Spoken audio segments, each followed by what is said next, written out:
Hey there, Sharon Horne-Ellstrom here. Welcome to day 118 of our Get Your Goals annual challenge. We're doing one thing every day to get what we want. I'm doing something every day to get what I want, move toward the goals and objectives I have set for my life. And hopefully you're doing one thing every day to get what you want as well. This month, the whole month of April, we've been focusing on our spiritual health, our spiritual well-being. And that's one of the life framework areas that we're diving deep into as we set goals this year. We've done emotional in February, mental in March, spiritual in April. We're going to jump to physical in May. So I think Monday is May 1st. We'll see. Got to check the calendar. But we're going to then break down our physical well-being, our physical health, and how we set goals and objectives in that. At the end of each month, we are spending 7 days talking about the process that we identified in January for the goal setting process. And today is step 5 of that. We're talking about step 5 of the goal setting process with respect to our spiritual well-being and our spiritual goals.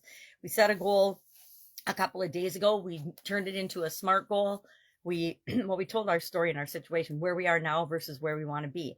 Then we created a SMART goal for that. We just picked one as we go through this process. And if you identified several goals, you can go back then and do the rest of the steps for each of those goals and objectives.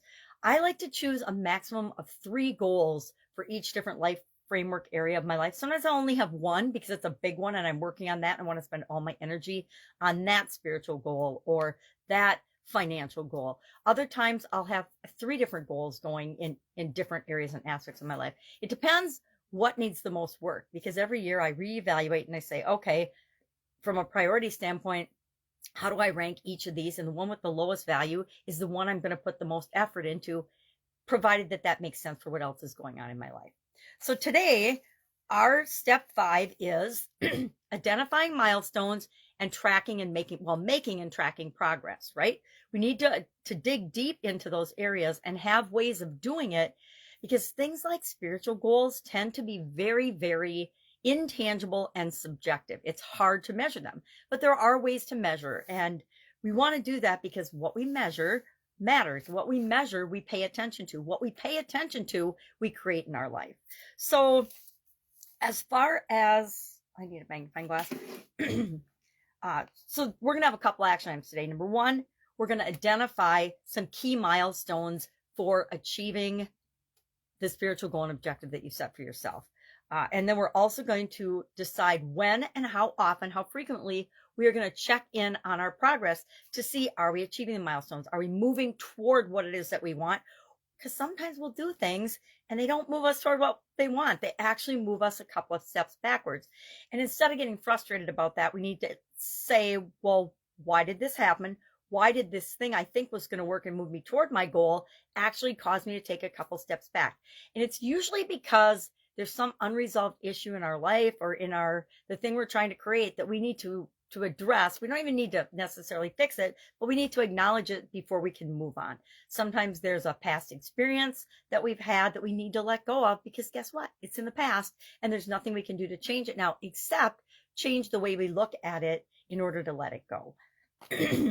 So how do we identify milestones, and why do we want to do that? Since they can be subjective and really, really intangible, we want to find ways to measure what we can measure.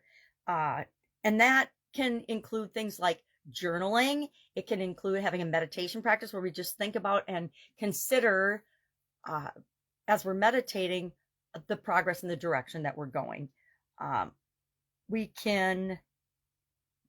We use them, and we want to have milestones because they keep us motivated toward what it is we want.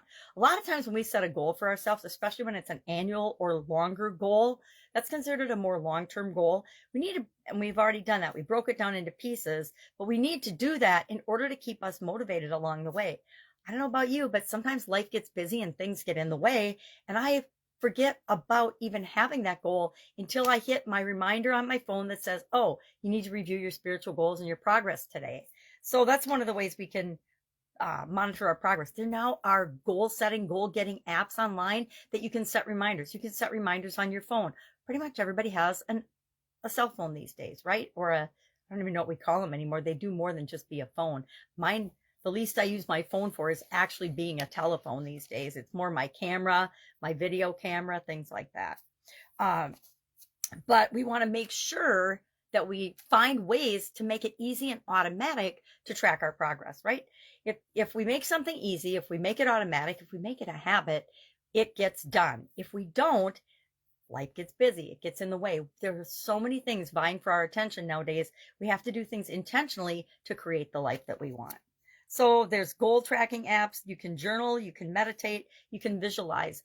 I'd say a couple of the things that we can do personally that will move our life in the direction we want to go faster than anything are meditation and visualization. Meditation helps us, it helps me to get clear on what it is that I want and why I want it. And then visualizing what I want, make sure that I'm setting the intention and imagining as if I've already created it and I already have that thing in my life, and feeling the feelings and putting all of my personal power and energy toward creating that vision as my new reality as quickly and easily as possible. So what are we going to do today? Identify some milestones. Identify at least 3 milestones that you are going to keep track of and move toward as you're achieving the spiritual goal you've set for yourself. Mine was to create a nonprofit, probably a nonprofit. I'm leaning more toward the nonprofit as I look into it, that helps people with chronic pain. And in order to do that, I've started businesses and run businesses before. So I actually already have a checklist of what do you need to do to start and run a business. I don't have one for nonprofits, so I'll tweak it for nonprofits. But I have a checklist, and that checklist becomes milestones. And I have bigger things that have to happen in that I call milestones. And at least monthly, I will check progress and say, okay, are we on track? Are we not? I do the checklist consistently, usually every day or weekly for sure. And then the progress check once a month to make sure that I'm on track and moving toward what I want. And sometimes I won't be. So then I need to say, well, what is my corrective action? What am I going to do to adjust where we're a little bit off track and not making progress? Or understanding why I'm not making progress, because sometimes obstacles and things get in the way. Sometimes life gets in the way. Sometimes things happen that are outside of our control.